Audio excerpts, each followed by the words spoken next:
ఈ హైదరాబాదు పట్టణంలో ఇంతమంది ప్రజలుంటే, ఈ తెలంగాణలో ఇంతమంది ఉంటే, నన్నొక్కనే సేవకుడిగా పిలిచాడు, నన్నొక్కదాన్నే సేవకురాలిగా పిలిచాడు. నా యేసు క్రీస్తు ప్రభుల వారి నిమిత్తమై సంఘాన్ని నేను కన్యకగా తయారు చేయాలి.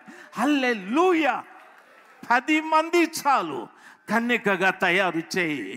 20 మంది చాలు, కన్యకగా తయారు చేయి.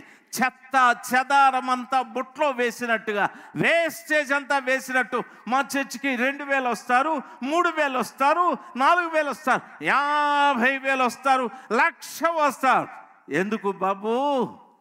1,00,000 మందికి నీవు తెలుసు, నీకు ఒక్కడి తెలియదు, నీకు ఒక్కడి తెలియదు. నీకు అర్థమైందా? సంఘం అనేది అది కాదు. సేవకుడు సంఘము తల్లి బిడ్డలాగా కలిసి మెలిసి ఉండాలి. బైబిల్ సెలవిస్తారు, కలిసి మెలిసి ఉండాలి. యాజ్ ఎ ఫ్యామిలీ, ఒక కుటుంబం లాగా ఉండాలి. ఏది? సంతకు చాలామంది వస్తారు, సరుకులు కొంటారు, వెళ్ళిపోతారు. చాలామంది చర్చెస్కి వస్తారు, అవసరాల కోసం వస్తారు.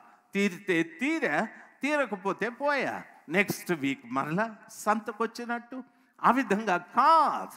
దేవుని వాక్యం సెలవిస్తారు, ప్రతి దైవ సేవకునిలో యేసు ప్రభువుల వారి రక్తం తిరిగి రెన్యూవల్ అవ్వాలి. ఈ రోజున నూతన పరచబడాలి. ఈ రోజున ప్రతి దైవ సేవకుడు తన ముందు కనిపించే సంఘాన్ని ఏ రీతిగానైనా యేసు క్రీస్తు ప్రభుల వారి నిమిత్తమై కన్యకగా తయారు చేయాలి. నా యేసు రావాలి, ఇక్కడ ఆయనకు సంఘానికి నేను ప్రదానము చేయాలి. హల్లెలూయా. ప్రదానము చేసే ఒక పెద్ద మనిషివి నీవు.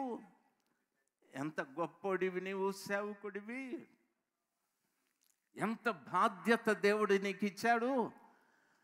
అది మర్చిపోయి ఏదేదో చెప్తున్నాం, ఏదేదో చేస్తున్నాం. మారాలి.